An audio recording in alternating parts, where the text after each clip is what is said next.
Video में हम अपना चैप्टर नंबर 1 इंडियन इकोनॉमी का स्टार्ट करने वाले हैं, जिसका नाम है Indian economy on the eve of independence. यानी कि इंडिपेंडेंस के टाइम पर हमारी इंडियन इकोनॉमी के क्या हाल थे।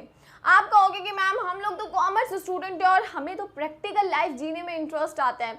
आई अंडरस्टैंड गाइज, लेकिन कहीं ना कहीं इकोनॉमिक्स पढ़ते समय ना हमें अपनी इकोनॉमिक्स को यानी कि इकोनॉमी को भी पढ़ना होता है कि हमारी इकोनॉमी में क्या चल रहा है और पहले क्या हालात थे। तो यहाँ पर पहले के हालातों के बारे में बात करी जा रही है।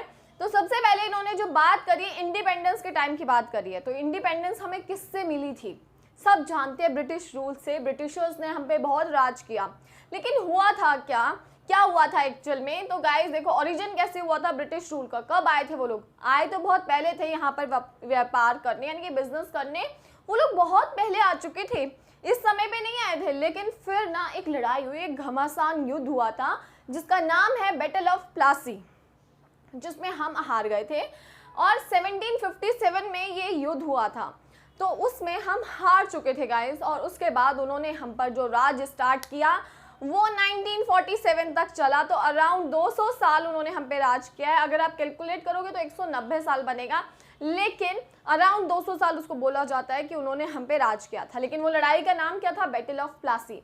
आपके इंडियन इको में गाइस 1 मार्क के क्वेश्चन आते हैं, तो इन ईयर्स को, इन नेम्स को आपको याद करते हुए चलना है, समझते हुए चलना है, राइट। इसके बाद हमें पता चल गया कि ब्रिटिशर्स हम पे रूल करने आ गए हैं, हम लड़ाई हार चुके हैं।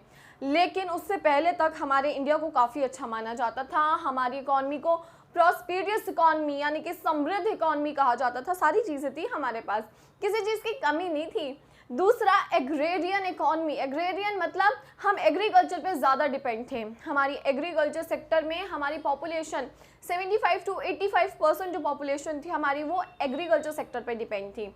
वेल नोन फॉर हैंडीक्राफ्ट, हमारी इकॉनमी हैंडीक्राफ्ट के नाम से जानी जाती थी। यहाँ पर बहुत सारी चीज़ें जूट के सामान से बनाई जाती थी, लेकिन इन लोगों ने आके ना सब बर्बाद कर दिया।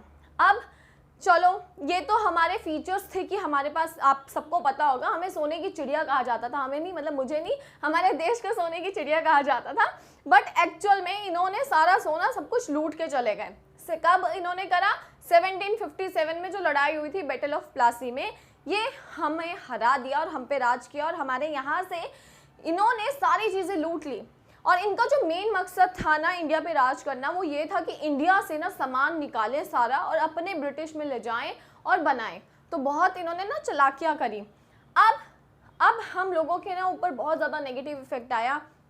हम लोग बहुत ज़्यादा टूट चुके थे, इंडियन इकॉनमी इतनी आगे नहीं बढ़ रही थी। तो जब हम लोगों को इंडिपेंडेंस मिला था तभी भी हम लोग बहुत ज़्यादा पीछे थे। उस समय पर हमारा जो low level of national income था इन पर कैपिटा इनकम, यानी कि हमारी इनकम पर पर्सन, पर कैपिटा इनकम होता है यानी कि पर पर्सन के हाथ में आने वाली इनकम, और नेशनल इनकम यानी कि पूरे देश की टोटल इनकम। वो कैसे कैलकुलेट होती है? देश के टोटल प्रोडक्शन से, राइट। प्रोडक्शन की मनी वैल्यू को हम नेशनल इनकम कहते हैं।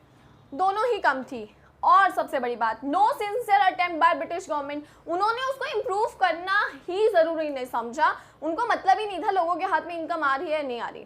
बट इसकी कैलकुलेशन में जो रोल निभाया वो दादा भाई नेरोजी ने, विलियम दिग्बाय ने, फिनले श्रीरास ने, VKRV राव ने, NRC देसाई ने। ये नाम मैं आपको क्यों पढ़ा रही हूँ? क्योंकि ये पूछे जाते हैं कि national income and per capita income का एस्टिमेशन किन किन ने किया था। तो आपको पता होने चाहिए इन लोगों के नाम। तो आपको जो भी सही लगते हैं, जैसे VKRV Rao, RC Desai, William Digby, Findlay Shirras and Dadabhai नेरोजी, ठीक है, तो ये नाम याद रखने हैं। इसके बाद जो सबसे ज़्यादा इम्पॉर्टेंट जो नेशनल इनकम की कैलकुलेशन मानी गई थी, एस्टिमेट्स माना गया था, वो डॉक्टर राव का ही माना गया था। आपको पता है कितनी ग्रोथ थी गाइस? ग्रोथ सिर्फ नेशनल इनकम में 2% की थी, जबकि पर कैपिटा इनकम में सिर्फ 0.5% की थी। तो ग्रोथ रेट भी हमारे हाथ में यानी कि कुछ भी नहीं आता था। तो ये सारी सिचुएशन चल रही थी इंडिपेंडेंस के टाइम पर। नेक्स्ट वीडियो में हम देखेंगे गाइस कि एग्रीकल्चर का क्या हाल था, इंडस्ट्रियल का क्या हाल था, ऑक्यूपेशनल का क्या, डेमोग्राफिक, हर एक कंडीशन को पढ़ेंगे जो कि हमारे चैप्टर में है। अगर आपको ये वीडियो पसंद आई है तो लाइक, शेयर एंड कमेंट करना बिल्कुल नहीं भूलना गाइस। और आपके जो डाउट है आप कमेंट के थ्रू पूछ सकते हैं, या फिर इंस्टाग्राम पर मेरी ID है तबिता मेसी, वहाँ पूछ सकते हैं। Thank you.